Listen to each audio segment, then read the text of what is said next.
wakati mwingine ambao tunakutana kwa ajili ya kupata kuelezewa vitu tofauti tofauti kupitia taasisi, kampuni ama kwa mtu binafsi ambaye amefungua taasisi yake ili kuweza kujua na kufahamu mengi kuhusiana na taasisi hii kwa ajili ya mwanajamii ambao unatuangalia kupitia Zanzibar Cable Television. Mimi naitwa Mastura Maudi, nikukaribishe mwanzo mpaka mwisho wa kipindi hiki ili kuweza kufahamu mengi yanayohusiana na wewe mwanajamii. Karibu.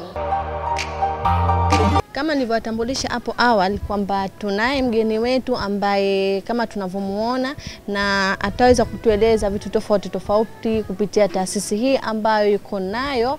Tulivyotambulisha hapo awali kwamba ni ISED. Kwa hiyo tunaye ili kuweza kufahamu na kujua mengi kuhusiana na taasisi hiyo. Karibu. Asante sana ndugu mtangazaji. Shukran ndugu Mustafa, na asante sana kwa ujio wako huu ambao leo tutazungumzia kuhusiana na juu ya taasisi yenu ya ISED. Lakini kwanza kabisa nataka kufahamu historia fupi tu kuhusiana na hii taasisi ya ISED. Karibu.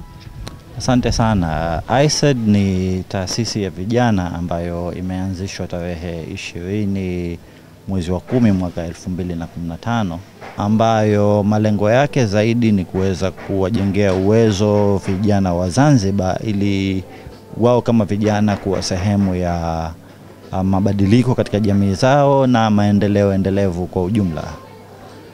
Na imeanzishwa au sababu ya kuanzishwa ni kutokana na vijana wawili ambao wa hapa Zanzibar, ambaye ni mimi na mwenzangu Abdalla Abed, ambayo tulishiriki katika mashindano yanayoitwa Tech for Governance, yani teknolojia kwa ajili ya utawala bora, ambayo yalifanyika Dar es Salaam mwezi wa 8 mwaka wa 2015. Katika mashindano haya tulishiriki tukiwa na idea au mpango ambao ungewezesha wananchi wa Zanzibar hususan vijana kushiriki katika swala zima la budget kwa kutumia teknolojia. Tulikuwa na mpango au idea ambayo inaitwa Pamoja Budget Platform, ambayo ilikuwa inatumia teknolojia na njia ya kawaida ya kuwashirikisha wananchi katika majimbo na shehia zao kushiriki katika mfumo mzima wa budget. Kwa sababu tulikuwa tunaamini kwamba mfumo wa kawaida uliokuwepo sasa hivi ni kwamba taasisi za serikali peke yake ndio zinashiriki katika kutengeneza budget ya nchi. Tukaona kwamba ipo sababu na wananchi nao washiriki watoe maoni. Kwa hivyo tukatengeneza idea ya Pamoja Budget Platform na tukaenda katika mashindano ambayo yanaitwa Tech for Governance Tanzania, ambayo yalikuwa yanasimamiwa na taasisi nyingine ambayo inaitwa Making All Voices Count, na bahati nzuri tukashinda katika timu 3 bora, ambayo timu moja peke yake ya Pamoja Budget Platform ndio ilikuwa inatoka Zanzibar. Sasa baada ya kushinda tukafikiria kwamba baada ya kushinda na kutekeleza mradi wa Pamoja Budget Platform ni lazima tuwe na taasisi ambayo itasimamia mradi wa Pamoja Budget Platform. Kwa hivyo tukachukua juhudi, mimi na mwenzangu Abdalla Abed, kuweza kuanzisha mchakato wa kuweza kusajili taasisi ambayo tuliita ISED, au kwa kirefu ni Institute for Youth Socio-Economic Development, yani taasisi ya vijana inayoshughulika na maendeleo ya kijamii na ya kiuchumi. Kama ambavyo tumeweza kupata historia fupi kuhusiana na taasisi hii ya ISED, ambapo kama alivyosema kwamba hii ni taasisi ya maendeleo ya kijamii na kiuchumi kwa vijana. Kiufupi inaitwa ISED. Tumeweza kuifahamu historia hiyo fupi na kuweza kuipata na kufunua akili zetu kwamba kuna taasisi ambayo ni kwa ajili ya vijana, kwa ajili ya kukomboa maisha yao, kuweza kuendesha mchakato mzima juu ya maisha yao na maendeleo kwa ujumla. Ndugu Mustafa, tumeweza kufahamu kwamba tumepata kufahamu historia fupi juu ya taasisi hii ya ISED. Lakini hebu tuambie, tangu kuanzisha kwa taasisi hii ni mambo yapi ambayo mmeweza kufanikisha ikuwa kama taasisi hii ya ISED? Kwa ujumla tumeweza kufanikiwa katika mambo makubwa matatu. Jambo moja ambalo tumeweza kufanikiwa ni kushirikiana na taasisi nyingine za vijana, kwa mfano Zafaico, Pamoja Youth Initiative na Faraja Initiative, ili kuweza kusherehekea siku ya vijana duniani, ambayo mara nyingi kwa mara ya mwanzo tumeweza kuwaleta vijana zaidi ya 100 pamoja kuweza kusherehekea siku ya vijana duniani, na hasa kuweza kujadili nafasi ya vijana katika kujenga amani katika jamii zao, katika nchi na dunia kwa ujumla. Lakini jambo jingine ambalo tumeweza kufanikiwa ni kuweza kuandaa mafunzo mbalimbali, mafunzo ya ujasiriamali, mafunzo ya ushiriki wa vijana katika maamuzi ya kidemokrasia. Vile vile ni kuweza kupata nafasi ya kuwa moja katika taasisi 15 zisizo za kiserikali Zanzibar ambazo zimeweza kupata nafasi kuweza kuingia katika nafasi ya kujengewa uwezo wa kuziendeleza taasisi hizo.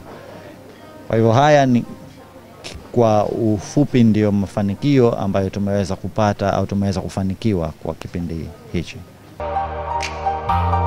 Kama tunavyojua, taasisi hii inajishughulisha juu ya swala zima la vijana, na tumeweza kumsikia ambapo amezungumza mambo matatu yaliyofanikisha kwenye taasisi hii. Lakini kabla ya yote, nataka kufahamu mahusiano yenu na serikali yakoje?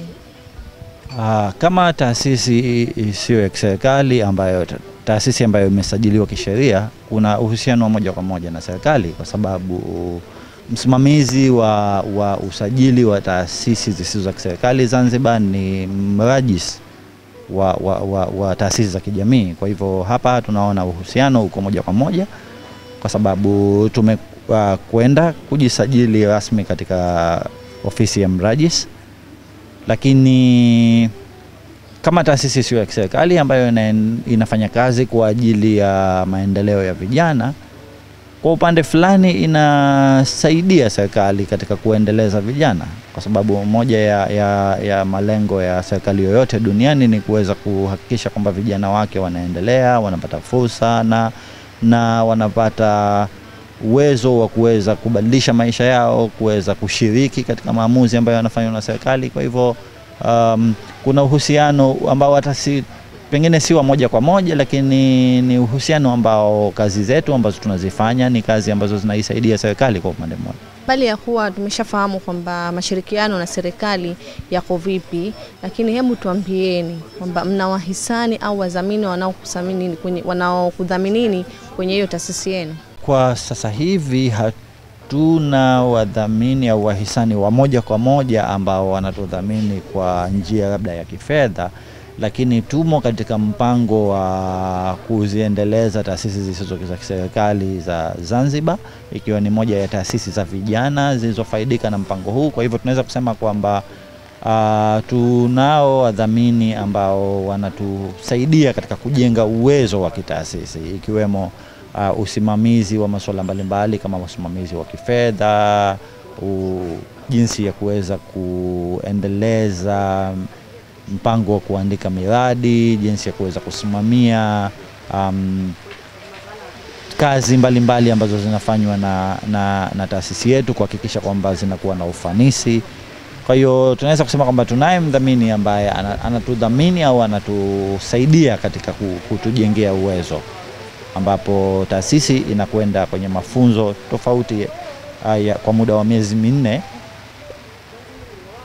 ambayo wataalamu kutoka sehemu mbalimbali Zanzibar na nje ya nchi wanatusaidia katika kujenga uwezo. Kwa hivyo tunaweza kusema tunaye mdhamini ambaye angalau kwamba si mdhamini wa kifedha. Bali na kuwa tumeshafahamu kwamba taasisi yenu inajishughulisha na swala zima la vijana na maendeleo kwa ujumla, na mnatoa mafunzo tofauti ili kuhakikisha kwamba vijana wanakuwa na kazi ambazo zinaweza kuwakidhi na kuwasaidia kwenye maisha yao.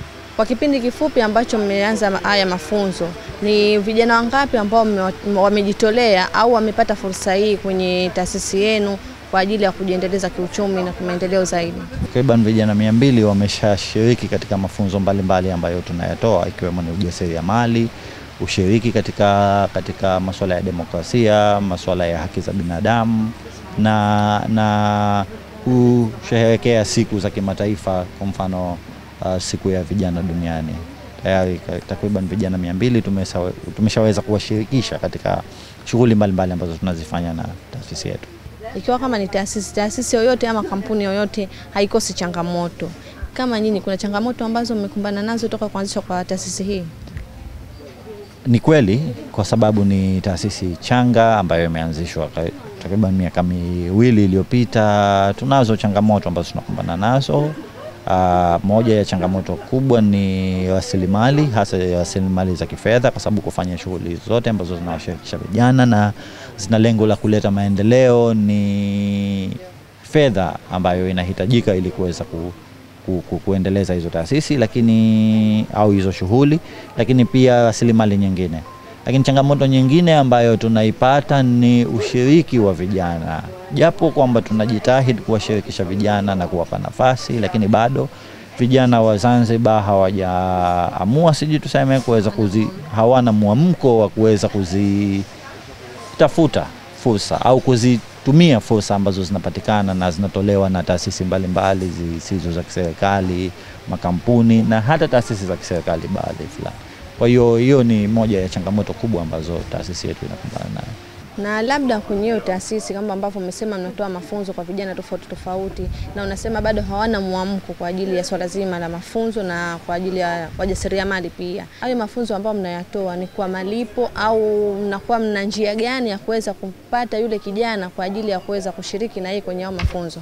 Mafunzo ambayo tunayatoa yako ya aina mbili. Kuna mafunzo ambayo yanatolewa bure bila ya malipo yoyote, na kuna mafunzo ambayo baadhi ya wakati mshiriki hutakiwa kulipa kiwango kidogo kwa ajili ya kuweza kuwezesha zile gharama ambazo tunazitumia kwa ajili ya mafunzo. Lakini mara nyingi huwa mafunzo ambayo huwa ni bure, na njia ambayo tunayoitumia kuweza kuwafikia vijana au walengwa wa mafunzo yale mara nyingi huwa tunatumia mitandao ya kijamii, kwa sababu tunaamini kwamba asilimia kubwa ya vijana wa Zanzibar sasa hivi wana mwamko katika matumizi ya mitandao ya kijamii, hususan Facebook au WhatsApp, na wanaweza kupeana taarifa hata kwa wale ambao hawana nafasi ya kuweza kutumia mitandao ya kijamii. Kwa mfano mzuri tulipokuwa tukifanya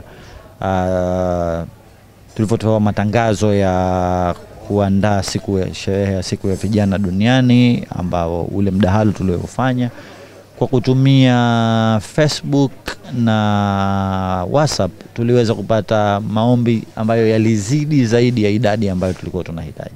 Kwa hiyo imetuonesha kwamba nafasi ya watu kuweza kupata taarifa kupitia mitandao ya kijamii ni kubwa, na tunaweza kuwafikia vizuri vijana.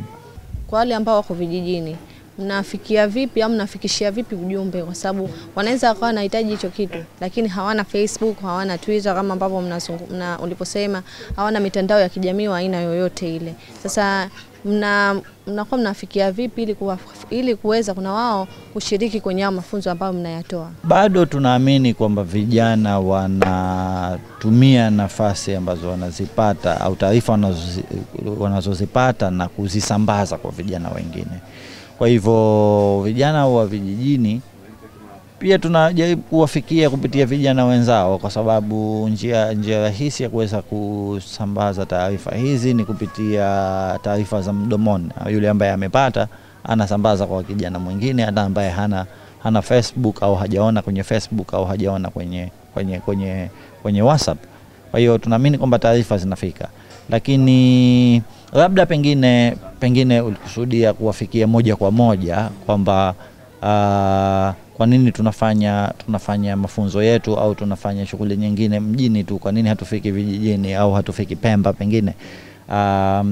Hii imo katika mipango ya baadaye ya kuweza kutanua zaidi shughuli zetu vijijini Unguja, lakini na kufika Pemba.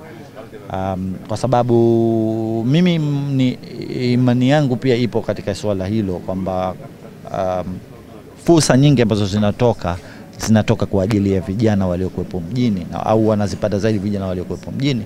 Kwa hivyo sisi tunataka kuanza kufanya juhudi ya kuwafikia sehemu mbalimbali, Nungwi, Makunduchi, Chani na sehemu nyingine, lakini Pemba pia, Wete, Konde, Msuka mpaka mkoani. Kwa hiyo tupo katika kupanga mipango ya kuweza kuhakikisha kwamba vijana wote hawa wanafikiwa katika sehemu yoyote walipo Zanzibar. Mbali na kuwa tayari tumeshafahamu kwamba vijana wanakuwa wanapata mafunzo tofauti ya ujasiriamali na kadhalika, lakini kuna mikakati gani ambayo mmeiweka ili kuhakikisha vijana wasijiingize kwenye kwenye makundi hatarishi, kwa mfano kama uvutaji juu ya madawa ya kulevya, ambapo vijana wengi sasa hivi kama tunavyowaona wanajiingiza kwenye swala zima juu ya madawa ya kulevya. Ikiwa kama nyinyi ni taasisi ya vijana na mmejitolea kwa ajili ya vijana, mna mikakati gani ambayo mmeweka ili kuhakikisha kijana ama vijana asijiingize kwenye hao makundi hatarishi? Kuhakikisha kwamba vijana wa Zanzibar hawajiingizi katika makundi hatarishi au hawajishirikishi na makundi hatarishi.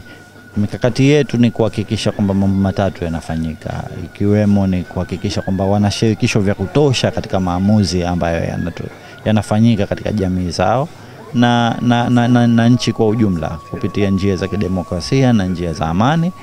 Lakini pia tunahakikisha kwamba wanapatiwa fursa za kuweza kujiendeleza kiuchumi, kuweza kujiendeleza kijamii na kuweza kujiendeleza katika mafunzo ya aina tofauti. Lakini jambo la tatu ni kuhakikisha kwamba vijana wenyewe wanajengewa uwezo wa kuweza kufanya maamuzi yaliyokuwa sahihi, wa kuweza kuhakikisha kwamba wao wenyewe wanajitengenezea maendeleo yao. Kwa hiyo kuna mikakati ya aina hiyo tatu ambayo itapelekea kutengenezwa miradi ya aina tofauti ambayo itapelekea kuhakikisha kwamba vijana wa Zanzibar wanasaidiwa na kujengewa uwezo wa kujiingiza katika shughuli hatarishi au katika haya mambo hatarishi, ikiwemo madawa ya kulevya au vurugu ambazo zilizokuwa hazina maana. Kuhusiana na swala zima la usawa wa kijinsia, mnaliangalia vipi hili nalo? Kama taasisi ya vijana ambayo inafanya kazi na vijana, swala la usawa wa kijinsia ni swala ambalo limepewa kipaumbele, kwa sababu tunahakikisha kwamba katika kila tunachokifanya au kila fursa tunaitoa kwa usawa baina ya jinsia, baina ya vijana wa kike na vijana wa kiume, na vile vile hakikisha kwamba vijana wa kike wanajengewa uwezo zaidi ili kuweza kushiriki zaidi katika maamuzi mbalimbali, ili kuweza kushiriki mbalimbali katika mafunzo mbalimbali, ili kuweza kuchukua nafasi za uongozi katika taasisi. Mfano, sasa hivi takriban katika nafasi za juu za uongozi tuna karibu vijana 3 wa kike ambao wanajengewa uwezo na ni viongozi ambao wenye uwezo wa kuweza kuiendesha taasisi. Maoni yako kwa vijana na kwa jamii kwa ujumla, unaambia nini vijana wa taifa hili lililonalo kwa sasa hivi au vijana wa Zanzibar juu ya swala zima la kujiajiri na kuweza kutojishirikisha kwenye makundi au hatarishi kama ambavyo tuliyazungumza hapo awali? Unaambiaje? Maoni yangu kwa vijana au kwa jamii kwa ujumla ni kwamba wakati umebadilika. Ushindani umekuwa mkubwa katika kupata fursa. Kwa hiyo nachowashauri vijana wenzangu ni kwamba kwanza wajiendeleze. Kila mtu anapopata nafasi ya kuweza kujiendeleza kielimu, kuweza kujiendeleza kiujuzi, ajiendeleze. Lakini kitu cha pili ni kwamba wasiziachie fursa zikapita, kwa sababu kuna fursa nyingi ambazo tunaziachia kupita na hatuwezi kufaidika na zile fursa ambazo zinakuja. Sasa na washauri vijana wa Zanzibar zaidi kuweza kuchukua nafasi au kuweza kuzifuata na kuzitumia fursa ambazo zipo katika kujiendeleza, kuendeleza familia zao, kuendeleza jamii zao na kuendeleza Zanzibar kwa ujumla. Tuelezee ndio ambao naiangalia kupitia Zanzibar Cable Television, ambapo nipo na mgeni wangu. Tumeweza kuzungumzia mengi kuhusiana na swala zima juu ya vijana. Yeye ni mkurugenzi mtendaji ambaye anatoka kwenye taasisi ya AISED, ndugu Mustafa Sharif. Tumezungumza mengi na juu ya vijana na utendaji kwa ujumla, pamoja na mafunzo ambayo anayatoa kupitia taasisi hii ya AISED, na pia tumeweza kufahamu kwamba kuna vijana ambao wameweza kupata ajira au wameweza kujiajiri kupitia mafunzo haya wanayotoa kwenye hii taasisi ambayo ameweza kuizungumza ndugu Mustafa.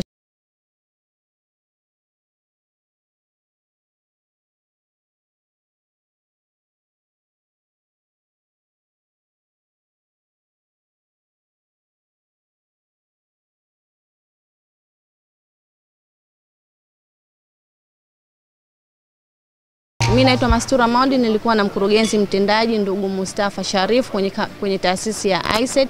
Tumeweza kuzungumzia mengi kuhusiana na taasisi hii ambao vijana kama kijana anahitaji kupata fursa kwa ajili ya maendeleo ya kiuchumi na kijamii kwa ujumla. Shukrani kwa wewe ambao umeangalia kipindi hichi mwanzo mpaka mwisho na kuweza kupata vitu tofauti tofauti. Shukrani kwa wewe ambao umeangalia kipindi hichi mwanzo mpaka mwisho, na shukrani za dhati na za pekee ziende kwa mkurugenzi wa Zanzibar Cable Mohamed Al-Jabri, na pia kushukuru sana mpiga picha wangu Hamis Juma kwa kuweza kunifikisha hapa nilipo na kuweza kukiendesha kipindi hichi nusu saa tu, lakini umeweza kukiendesha kikawa sawa na kibora zaidi kupitia Tueleze. Mbali na hili, tuungane na wananchi ambao wao swala lao liko kwenye kwa nini vijana wengi hawapendi kujiajiri. Tupate maoni ya wananchi ili kuweza kuweka sawa na hii taasisi ambayo tulizungumza nayo kwa siku hii.